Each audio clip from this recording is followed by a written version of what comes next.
Assalamualaikum warahmatullahi wabarakatuh. Alhamdulillahirabbil alamin. Syukurlah. La haula wa la quwwata illa billah. Amma. Puji syukur kepada Allah Subhanahu wa taala. Pada hari ini yang pertama kita bisa melaksanakan sholat zuhur bersama-sama di masjid.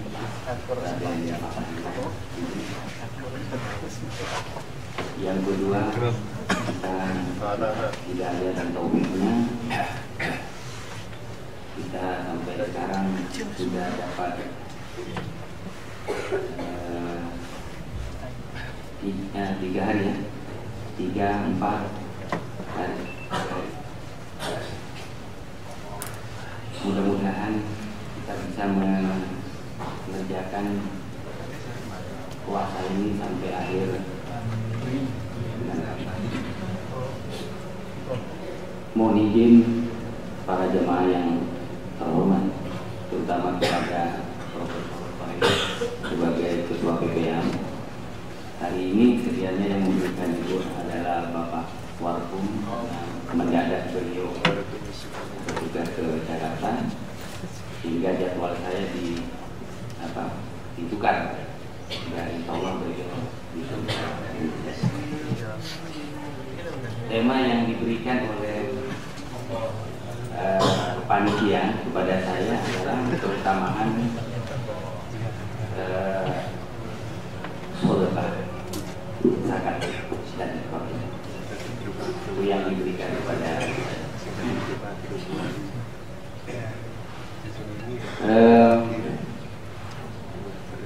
di beberapa ayat di dalam Al-Quran kita selalu temui kalau ada perintah sholat, pasti di situ dibarengi oleh perintah mengeluarkan zakat. Waqimus sholat, ya, selalu kita temui. Sehingga nampaknya memang selain zakat ini merupakan salah satu rukun Islam, salah satu syarat kita sebagai seorang muslim dan muslim, zakat ini merupakan kewajiban daripada kita seorang. Hadirin yang jamaah yang berbahagia, apa itu sebetulnya pengertian zakat? Zakat di dalam bahasa Arab kita temui banyak arti zakat itu. Antara lain zakat itu berarti al-barakah. Jadi zakat itu barokah.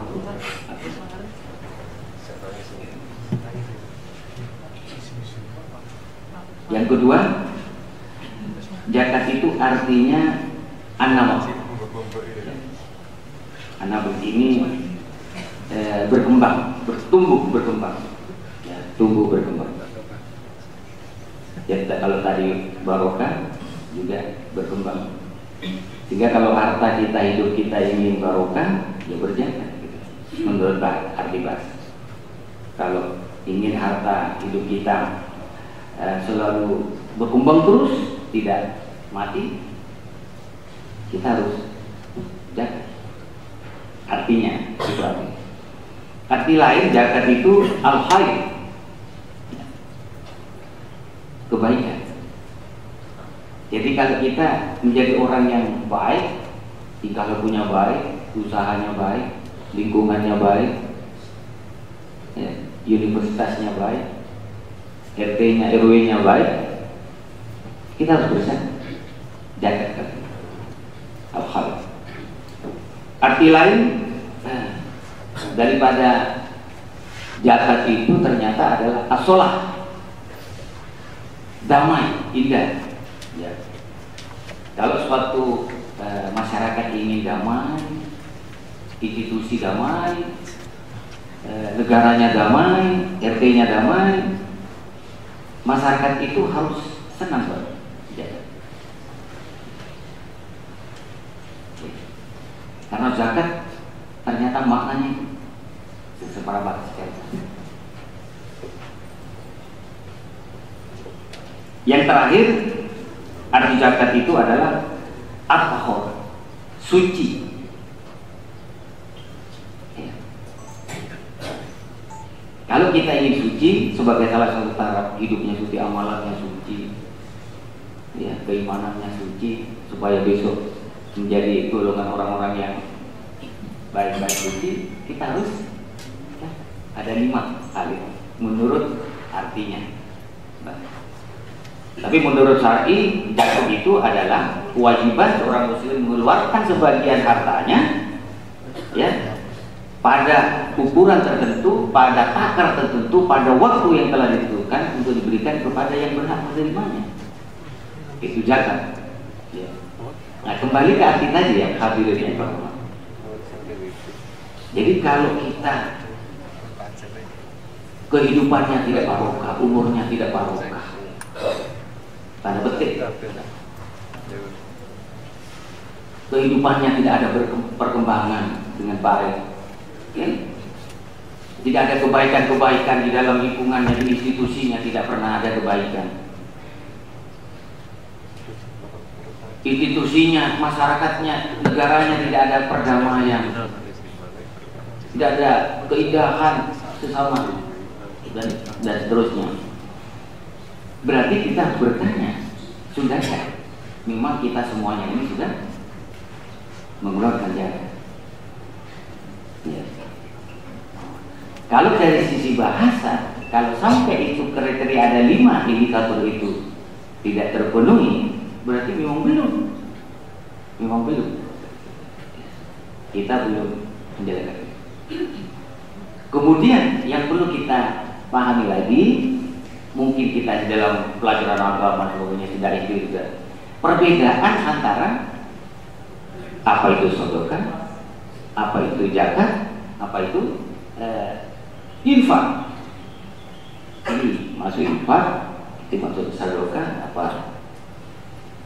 Intinya para hadirin yang terhormat, jadi mengeluarkan itu atau berkorban, eksan berbuat sesuatu, gitu ya.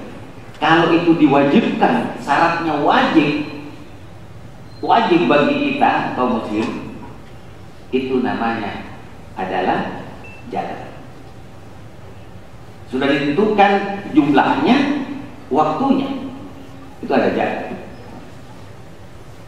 Makanya waktu zakat itu berbarengan kita berpuasa, diharapkan paling baik. Yang setiap wajib ini nanti mengakhiri Ramadan, kita mengeluarkan zakatnya. Ada ukurannya, ada waktunya. Dan kepada siapa akan diberikan? Ada 8 itu menurut asnaf samanya. Ada 8 fakir miskin mualaf. Itu sudah jelas yang berat, ya, jumlahnya berapa. Itu adalah zakat. Ya. Zakat. Nah, kemudian kalau zakatnya itu tidak berupa tidak tergantung waktunya dan takarnya, nah ini yang dinamakan adalah sedekah. Sedekah kapan saja kita lakukan, dan semua orang dapat penghasilan sekian diberikan semua, boleh. Keikhlasan. Terus dengan infak bagaimana? Infak itu ternyata menurut adanya infak itu adalah sedekah yang berupa materi. Jadi kalau materi berupa uang, batu, pokoknya materi ya, benda, materi itu adalah infak. Saya mau berinfak 100 juta.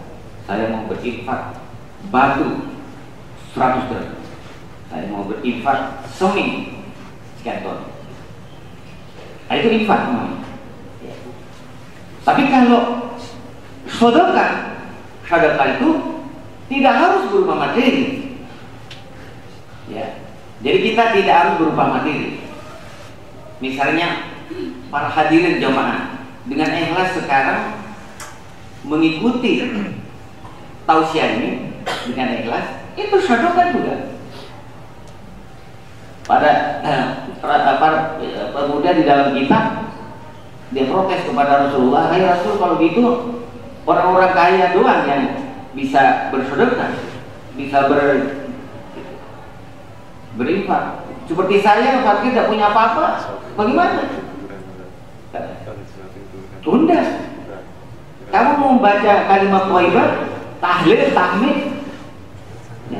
Subhanallah walhamdulillah wala ilaha illallah. Dia katakan, ini sholat.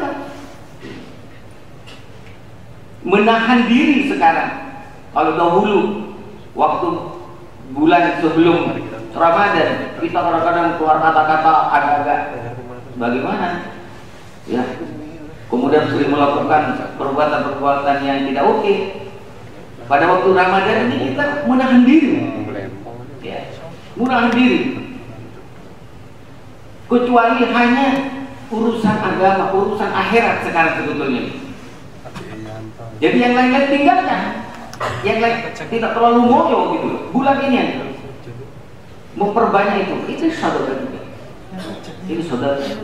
Nah itu perbedaannya, ya, perbedaan daripada saudara, zakat dan infak.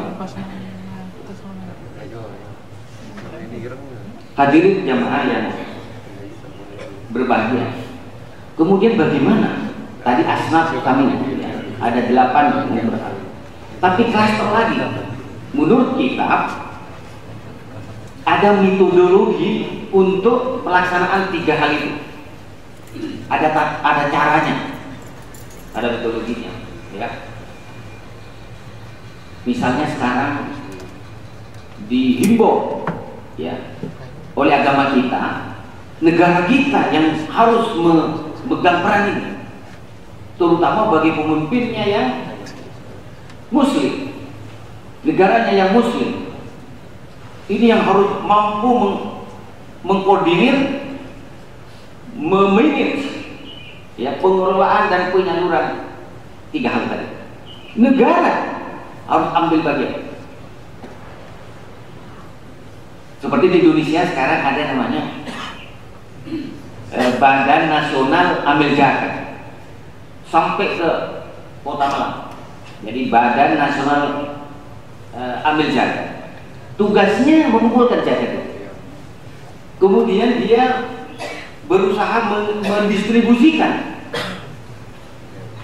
Misalnya salah satu gebrakan Kota Malang ini yang saya lihat dari Baknasnya itu, dari uang itu dia klaster ada di Kecamatan Kedung Pandang, Kedung Kandang, yang notabene orang miskin paling banyak di Kota Malang.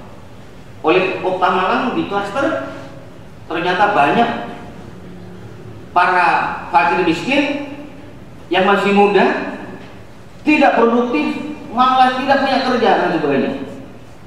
Oleh badan ini dikumpulkan, dilatih, diberikan suatu usaha-usaha produktif. Melalui dana ini, saya pikir ini positif, ya. Positif. Seperti di UB misalnya, ada badan ini juga yang diketuai Profesor Agus Suman. Ya. Ini bagaimana ini penggunaannya? Apa itu? Di Brawijaya ini yang notabene jumlah dosen nyampe 3.000, karyawan nyampe 2.000, mahasiswanya 60.000. Bayangkan potensi itu kalau memang kita mampu ya bersama-sama, sehingga barokah nami khair as-shalah at-tahara itu akan terjadi ya. Bisa dibayangkan banyak beberapa hal orang sudah tidak tahu lagi keutamaan zakat, sedekah, infak ini yang dilakukan oleh seseorang. Kita kasih contoh yang non muslim yang melakukan kegiatan ini. Non muslim. Saya pernah datang ke New Jersey di Amerika, tempatnya seseorang yang sekarang penggagas mempunyai suatu yayasan sosial kemasyarakatan. Orang-orang kemiskinan ditangani oleh dia sampai sekarang di New Jersey. Kemudian guide-nya cerita kepada saya, gimana ceritanya? Dia cerita, suatu hari si Nancy Majus punya anak 4 tahun masuk di dalam kampus New Jersey itu seperti kalau di sini pondok lah, mulai SD-nya, SMP, SMA, dia dimakan di situ, dikumpulkan di kampus di Amerika itu sampai perguruan tinggi. Si orang itu masih 4 tahun, masih SD. Suatu hari dia pulang bawa surat dari gurunya, kepala sekolahnya, diberikan kepada ibunya yang tinggal seorang diri, ini seorang yatim, si Nancy Majus ini. Dibacalah surat dari anak itu. Kamu kok datang tidak tepat waktunya? Dibacalah oleh seorang ibu itu. Ternyata apa? Perintah sekolah, anakmu tolong keluarkan dari sekolah ini karena anakmu adalah bodoh dan tuli dan seorang ibu ini merasa bersalah. Apa salah anakku? Tahu-tahu anakku harus dia menangis semalaman, ya. Kemudian dia berjanji, aku akan bertanggung jawab mengurangi kegiatanku sehari-hari. Menurut si gadis cerita, si Nancy ini pekerjaannya seorang laundry, jadi mensetrikakan, mencucikan punyanya tetangganya. Itu pekerjaannya. Ya. Ternyata dia mengurangi dan dia besok paginya datang ke sekolahan, dia temui kampus. Dia minta kepada dewan guru untuk diberi kesempatan dia membimbing anaknya di sekolah. Anak ini yang masih 4 tahun. Sambil menangis, akhirnya dewan guru rapat dipastikan, oke, saya beri kesempatan untuk anaknya bisa ikut lagi sekolah. Apa yang terjadi? Para hadirin yang terhormat, anak ini yang namanya Thomas Edison ini, yang sekarang kita menikmati, dia yang menemukan lampu ini. Thomas Edison, seorang non-muslim. Ternyata apa yang terjadi? Kehebatan anaknya ini, ternyata ibu yang sendirian itu sehari-hari hanya mencucikan, dia tidak diuntukkan mengirim anaknya doang. Gajinya yang dari mencuci kendaraan itu untuk membantu teman-temannya orang fakir miskin ini. Dia habiskan, rumahnya tidak punya. Jadi dia senang bersedekah sebetulnya. Jadi hartanya itu berikan untuk berjaya. Sekarang apa yang terjadi? Dihibahkan yayasannya oleh anaknya ini untuk kegiatan kemasyarakatan seluruh dunia sampai sekarang. Luar biasa. Gara-gara ibunya senang membantu orang lain. Ini orang miskin yang tidak ikhlas mengorbankan sebagian gajinya untuk kepentingan orang miskin yang lain. Dibalas oleh Allah anaknya yang namanya Thomas Edison, sampai sekarang hakinya yang ribuan, hartanya dan abadinya. Masya Allah, ini kehebatan saudara. Ya, di dalam kitab memang sudah kita tahu sedekah itu bisa menghambat musibah, bisa dan sebagainya. Seperti tadi menurut bahasanya barokah, naam, khair dan sebagainya itu. Saya ceritakan orang Surabaya saja. Itu yang dia miliki, orang Surabaya. Saya baca di kitab itu, tapi perlu dikaji terus buku itu. Adalah peristiwa membangun masjid pertama kali, pembongkaran masjid Sunan Ampel di Surabaya. Sunan Ampel dengan para sahabatnya bingung, ini mau direhat, kiblatnya itu kemana arahnya? Katanya ahli temannya, oh ini ke sini anunya arahnya, ini ke sini jatuh matahari. Oh kalau gitu di sini. Tidak ada kesepakatan. Dipimpin oleh itu wali Sunan Ampel. Di antara para ahli setelah sholat itu ingin membongkar dan mana arah kiblatnya. Kalau sekarang kan ini kemudian bawa apa alat itu, apa itu, kompas. Ini agak miring karena dari kompas itu. Oh sekian derajat dari ini diberikan. Dulu tidak ada. Akhirnya pada waktu kebingungan, si Sunan Ampel ini memanggil temannya, tukang membersihkan tempat duduknya musola. Jadi dia pekerjaannya ngepel, bersihkan air tempat duduknya orang. Dipanggil dia oleh Sunan Ampel. Kaget, apa sih? Semua sahabatnya kaget. Bayangkan orang yang masuk dalam jajaran majelis suro yang seperti itu. Akhirnya ditanya, aku ada masalah. Menurut kamu mana ini yang benar? Kiblat. Dengan minta seizin sunannya dan para walinya, dia akhirnya menghadap ke temboknya ini. Kiblat itu, Ka'bah itu dihadirkan di mata para wali.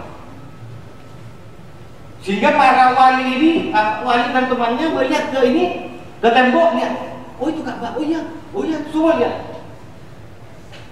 Jadi di para di musolanya itu dia berlubang melihat.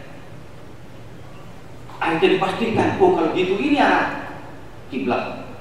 Kita bongkar terus, luar biasa. Ternyata siapa orang ini? Kok bisa mempunyai kekuatan kompas yang luar biasa? Mata hatinya melebihi para sahabat-sahabat Sunan Wali yang pada waktu itu ada di Madinah. Ternyata di buku diceritakan dia pekerjaannya tiap harinya hanya membersihkan tempat duduknya orang di situ supaya tidak licin, dibersihkan airnya, yang orang yang begitu senang. Hanya itu dia. Ini adalah sedekah yang luar biasa non materi. Mengangkat kepada orang itu diberi pangkat oleh Allah Subhanahu wa taala yang luar biasa. Karena